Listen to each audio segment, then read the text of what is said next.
Hey guys what is up दोस्तों, क्या हाल है आप सभी। तो दोस्तों अपनी बाइक को अब 6 महीने से ऊपर हो चुके हैं और 6 महीने भाई बहुत होते हैं एक बाइक के बारे में जानने के लिए कि वो बढ़िया है नहीं है। तो मैं आज की वीडियो में अपना एक ओनरशिप रिव्यू देने वाला हूँ कि मतलब मेरा एक्सपीरियंस इस बाइक के साथ कैसा रहा, क्या क्या मुझे इस बाइक में दिक्कतें आई, क्या क्या मुझे बढ़िया लगी और ओवरऑल इसकी परफॉर्मेंस कैसी रही। तो दोस्तों जल्दी से अपनी वीडियो को शुरू करते हैं बिना किसी देरी के। तो भाई मैंने अपनी बाइक ली थी अगस्त के महीने में 2022 में और जनवरी में इसको 6 महीने हो चुके हैं और 7वां महीना अब लग चुका है। ये मेरी मेटालिक ब्लैक कलर में है और इसके अलावा एक ब्लू कलर और आता है। यही 2 कलर वेरिएंट आते हैं दोस्तों अपने इस FZ वेरिएंट में। एक इसके ऊपर FZS भी आता है जो कि जिसमें थोड़ा सा ही फ़र्क है। एक तो अपने ये रिम उसमें थोड़े क्रोम के मिल जाते हैं आपको, क्रोम के कह रहा हूँ गोल्ड के, और थोड़ा सा टैंक पर ग्राफिक का काम मिल जाता है और इसमें ब्लूटूथ भी है। यही एक मेन फीचर है ब्लूटूथ वाला, तो बस बाकी तो सब बेकार के ही है। मतलब मेन भी क्या कहूँगा भाई, ब्लूटूथ में ये आपकी कॉलिंग दिखा देगी कि हाँ आपको फ़ोन आ रहा है किसी बंदे का, जो कि बिल्कुल यूज़लेस सा फीचर लगा मेरे को। मतलब 10,000 रुपये ऊपर देने थे भाई उसके लिए। वो वाला वेरिएंट इससे अपना 10,000 महंगा है, तो मेरे को ये चीज़ वर्थ नहीं लगी, तो मैंने इसीलिए अपना यही वाला वेरिएंट ले लिया FZ। इस बाइक के ऊपर भाई कोई वेटिंग वगैरह भी नहीं थी, मैं गया और हाथों हाथ मिल गई थी शाम तक।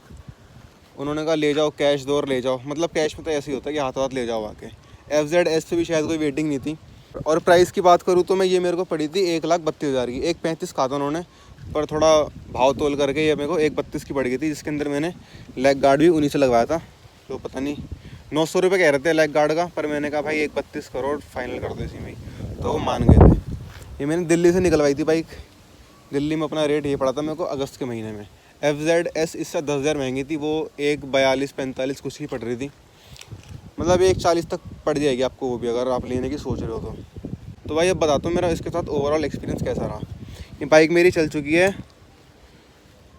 ये टाइम दिखा रहा है 5100 मेरी बाइक चल चुकी है भाई 6 महीने के अंदर। और 5100 चली भी इसलिए क्योंकि एवरेज बढ़िया है इस बाइक की। 1 लीटर में अपनी 45-50 तो बड़े प्यार से निकालेगी। अगर आप भीड़ भाड़ में चला रहे हो ना, मतलब हैवी ट्रैफिक के अंदर, भी 45 तक की एवरेज तो आपकी कहीं नहीं गई। और हाईवे पे ले जाओ तो भाई 55 भी निकाल सकती है। मतलब एवरेज के मामले में तो कोई तोड़ ही नहीं है इस बाइक का। यामाहा की है ना भाई, यामाहा के इंजन दोस्तों आपको पता ही है कितने रिलायबल होते हैं, इसलिए मैं यामाहा पे गया अपाचे वगैरह छोड़ के। मतलब TVS के हम पे पहले एक विक्टर थी, विक्टर तो भाई 100 सीसी की बाइक है, फिर भी उसकी एवरेज आपकी 40-35 इतने निकालती थी वो भाई। बड़ी बेकार सी बाइक लगी मेरे को वो विक्टर, तो इसलिए हमने बेच भी दी थी 1 साल के अंदर ही। ये भाई अपनी यामाहा FZ ऐसी कुछ दिखती है, बड़ी प्यारी सी बाइक है। मतलब सामने से कुछ भाइयों को लुक थोड़ा सा पसंद नहीं आता, साइड से तो भाई ये है ही अपनी मस्कुलर सी बाइक। मतलब साइड से तो अपाची से बहुत बढ़िया है या पल्सर से बहुत बढ़िया है। ये मेरा पर्सनल ओपिनियन है भाई, कोई दोस्त अपना ऑफेंड ना हो, बोले कि भाई बेकार बता रहा है बेकार बता रहा है। तो ओवरऑल आपको ऐसी देखने को मिल जाती है बाइक।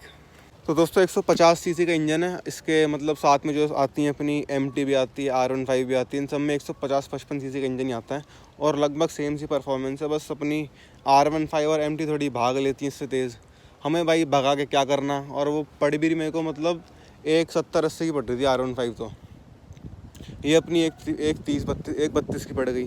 तो मतलब काफ़ी फ़ायदे का सौदा लगा मेरे को ये वाली बाइक लेना, इसीलिए भाई मैं इस बाइक के लिए गया। इसके कंपैरिजन में अगर मैं बात करूँ तो बाइक आपको मिल जाएगी, पल्सर मिल जाएगी, अपाची मिल जाएगी, और अब तो TVS की एक वो राइडर करके आ रही है, वो भी बहुत चल रही है। इसमें सामने क्रॉस से हेडलाइट है। सब यही अपने 150 सीसी सेगमेंट की बाइक हैं, एवरेज अच्छी निकालती हैं। अब बाकी अपने भाइयों की पर्सनल चॉइस है कि किसकी लुक पसंद आ रही है ये सब। बाकी मैं तो ये कहूँगा भाई कि यामाहा के इंजन अपने बहुत रिलायबल होते हैं, बजाज से तो अच्छे इंजन होते हैं, क्योंकि पल्सर के इंजन कुछ सालों में मतलब बोल जाते हैं, अजीब सी आवाज़ हो जाती है, घींगी करते हैं। डबल डिस्क में अपनी बाइकें आती है, डबल डिस्क, और ब्रेकिंग बहुत तगड़ी है भाई इसकी। अगर आप 70-80 भी एकदम से ब्रेक मार दोगे ना, वो आपकी बाइक हिलेगी भी नहीं, मतलब बिल्कुल सीधी रुकती है और एकदम से रुक जाएगी। टायर प्रोफाइल की बात करूँ तो 17 इंच के टायर मिलते हैं इसमें हमें, ये वाले MRF का टायर मिला था कंपनी से ही, और काफ़ी बढ़िया टायर है, स्लिप वगैरह भी नहीं मारते। बाइबर वाले डिस्क ब्रेक, बाइबर के ही चलते हैं आजकल तो, मतलब सब में बाइबर के ही आ रहे हैं। अब तक दोस्तों इसकी मैं 2 सर्विस करा चुका हूँ। एक तो मतलब जो कंपनी वाले बोलते हैं, एक तो अपनी 6 महीने वाली, और एक अपनी 1 महीने 2 महीने पे जो होती है वो। सर्विस कॉस्ट की बात करूँ तो एक मैंने वीडियो बनाई थी अपनी पहली सर्विस की, दूसरी की मैं नहीं बना पाया वीडियो।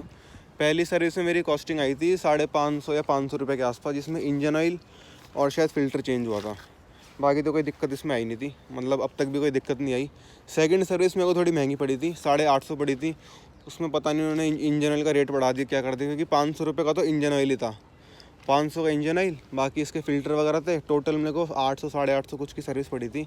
और कहते हैं फ्री सर्विस है, देख लो भाई, फ्री सर्विस के नाम पे भी 800 850 आपकी जेब से निकलवा ही रहे हैं कंपनी वाले।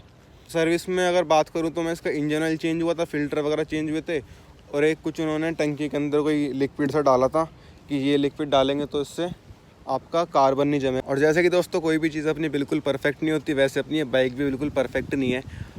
हर व्हीकल की तरह इसके भी कुछ डीमेरिट्स हैं जिनकी मैं मतलब वीडियो बना चुका हूँ। थोड़ा मैं आपको मोटा मोटा बता देता हूँ कि क्या क्या जो है मेन इसकी डीमेरिट्स हैं। पहले होगी इसकी हेडलाइट का थ्रो बहुत बेकार है, मतलब बिल्कुल ज़्यादा ही बेकार है, लगता ही नहीं कि हाँ रोड पे कुछ चल रही है। और हाई बीम तो है, ये हाई बीम है छोटी सी इसकी, ये बल्ब इसका हाई बीम का है।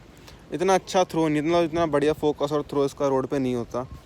और सबसे बड़ी जो इसकी डीमेरिट है, मतलब भाई सबसे बड़ी दिक्कत, वो है इसका ग्राउंड क्लियरेंस। बहुत ही मतलब हर जगह लगती है भाई, ब्रेकर पे हर जगह। 2 बंदे जा रहे हैं ना बैठ के, तो अब तो भूल ही जाओ कि मतलब ब्रेकर के ऊपर से आप स्पीड में निकाल लोगे। बिल्कुल रोकनी पड़ती है, बड़े प्यार से उतारनी पड़ती है ब्रेकर के ऊपर से। और कोई भाई सोच रहा हो कि भाई टूरिंग वगैरह करूँगा मैं, 2 बंदे बिठा के इस पर बैग वैग लेके पहाड़ों पे जाऊँगा, तो भूल जाओ भाई, उसका मतलब कि बाइक नहीं है। अगर आप सिंगल जाना चाह रहे हो अकेले में, तो मतलब फिर तो बहुत बढ़िया है।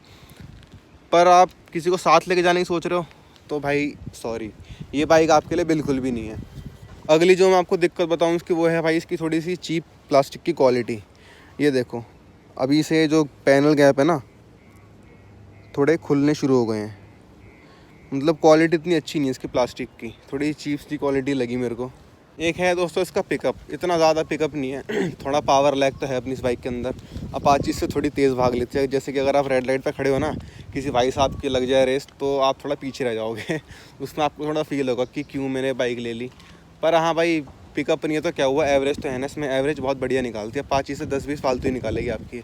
अपाची आपकी मुश्किल से 40-42 की निकालती है, ये आपकी 50 से निकाल देगी। फ्यूल टैंक की बात करूँ तो 12 लीटर का उसका फ्यूल टैंक है इसमें। तो ओवरऑल दोस्तों ऐसा कुछ था मेरा इसके साथ एक्सपीरियंस। अब तक मुझे ऐसे कोई मेजर दिक्कत आई नहीं।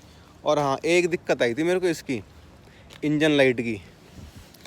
इसमें यहाँ पे इंजन लाइट आ गई थी, अभी ये हट चुकी है, वैसे तो ये हट गई। ये मैंने अभी कल परसों में हटवाई है और फ्री ऑफ कॉस्ट हटी है, क्योंकि वारंटी के अंदर है बाइक, 1 साल की तो वारंटी होती है, इसलिए कोई मुझसे पैसा इसका नहीं लिया गया।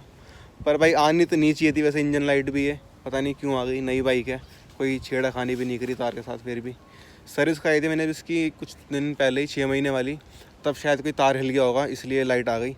पर कोई नहीं, चलो ऐसी कोई दिक्कत तो थी नहीं, हट गई लाइट। उन्होंने मतलब अपने कंप्यूटर में लगाई, स्कैनिंग से करी, पुरानी हिस्ट्री बाइक की, जो इसका ईसी होता है उसमें तार लगा के बाइक की हिस्ट्री पुरानी डिलीट कर दी। उसके बाद ये लाइट अपनी हट गई और फ्री ऑफ कॉस्ट हुई है।